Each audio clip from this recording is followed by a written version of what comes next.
A girl is running fast down the road, breathing hard and fast. She quickly turns into a small side street and knocks over a garbage can as she goes. A bunch of boys are chasing her closely. She spots a fire escape ladder hanging from a building up ahead. With no time to lose, she jumps, her fingers barely grasping the bottom rung. She starts climbing, her heart pounding as she prays they won't catch up. You're wondering what's going on? Don't worry, you're about to find out. But first, if you're into stories that keep you on the edge of your seat, don't forget to like and subscribe to Out of a Book. Now let's dive back in. I'm scrolling through Instagram the next day when a post from the local news page stops me in my tracks. The headline reads, "Teenage girl attacked near Maplewood Lane." I tap on the video and the news anchor starts speaking. Yesterday evening, a teenage girl was attacked near Maplewood Lane. The victim is in stable condition, but appears to be suffering from memory loss. She is given conflicting information about her attackers, but the bruises on her body are a grim testament. Authorities are urging residents to stay vigilant. My heart sinks. Maplewood Lane is just a few blocks from where I live. What is happening in my neighborhood? My phone buzzes, snapping me out of my thoughts. It's a call from my best friend Sarah. "Hey, are you ready for the pumpkin patch today?"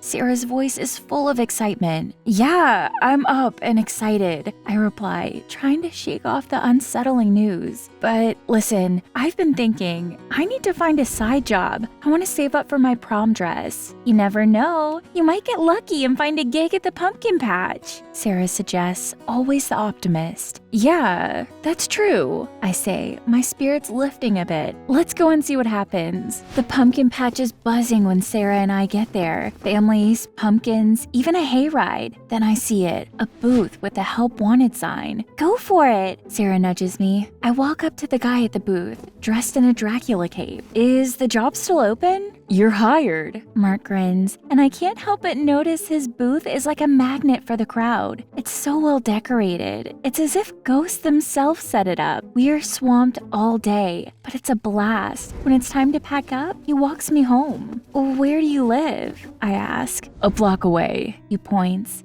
"Best Halloween decorations. You can't miss it." So Mark and I start getting really comfortable with each other. We talk about everything. Our favorite movies, what we're planning for college, even our most embarrassing moments. It's like we've known each other for years, not just days. "Man, this doesn't even feel like work," I tell him during a brief lull in the customer rush. "I know, right?" He agrees, handing a carved pumpkin to a little kid. "It's like we're just hanging out and, oh yeah, selling some Halloween stuff on the side."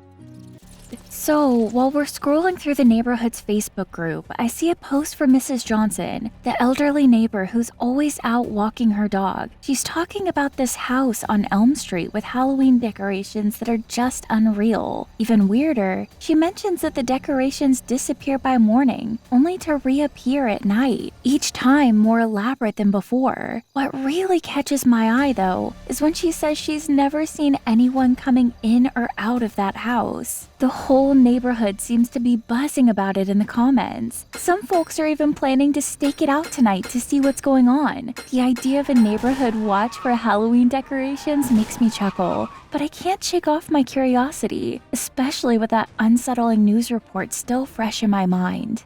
That evening at the pumpkin patch, I noticed Mark seemed a bit off. We're still chatting and having a good time, but something's different. "Everything all right?" I ask, trying to read his expression. "Yeah, just got some stuff on my mind," he replies, not meeting my eyes. "Want to talk about it?" I offer. "Maybe another time," he says, quickly changing the subject. As we're wrapping up for the day, he tells me he can't walk me home tonight. "Got some things to take care of," he says. "Sure, no problem," I reply, although I can't help but feel a little let down. "See you tomorrow?" "Absolutely," he smiles, but it doesn't quite reach his eyes. As I walk home alone, my thoughts are a jumble of the mysterious house, the news report, and now Mark's odd behavior. It's like the Halloween season is weaving a web of mysteries around our neighborhood, and I can't help but wonder what's at the center of it all. As I walk home, I look at all the Halloween decorations on people's houses. They're nice, but none of them are as amazing as that weird house on Elm Street.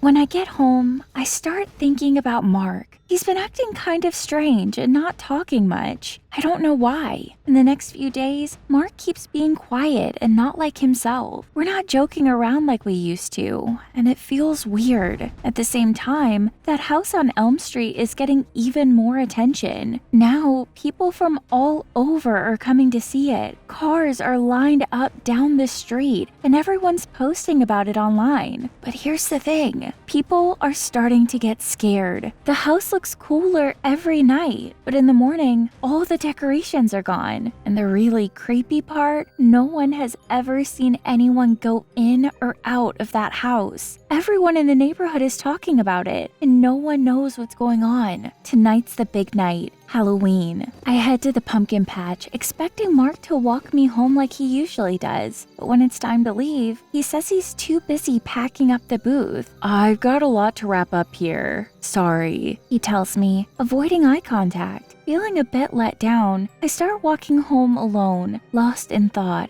I thought Mark and I had something special, but he's been acting so distant lately. Just when I'm deep in my thoughts, a group of guys in vampire costumes suddenly appear, coming straight at me. My heart races, but before they can reach me, Mark appears out of nowhere, also dressed as a vampire. Leave her alone, he commands, stepping in front of me. How did you change into a vampire costume so fast? I ask, bewildered. That's not important right now, he says, his eyes locked on the approaching vampires. You can't protect her, Mark. We're stronger on Halloween night. One of the vampires sneer. She's my friend, Mark retorts, standing his ground. Friends with a human. You know the rules. Another vampire says, glaring at Mark. If you protect her, you're out of our covenant. The lead vampire warns. Mark hesitates for a moment, then looks at me. I know, but she's my friend. I can't let you hurt her. The vampires exchange glances, then slowly back away. Very well. You've made your choice, the lead vampire says, and they all vanish into the night. Mark turns to me, his eyes filled with a mix of relief and sadness. I have to go, he says, and before I can ask any questions, he too disappears into the night. The next day, the mysterious house that had been the talk of the town is suddenly bare. No decorations, no lights, nothing. For the first time, a guy comes out, carrying moving boxes. Mrs. Johnson, who's out walking her dog, can't resist confronting him. Who are you? Do you live here?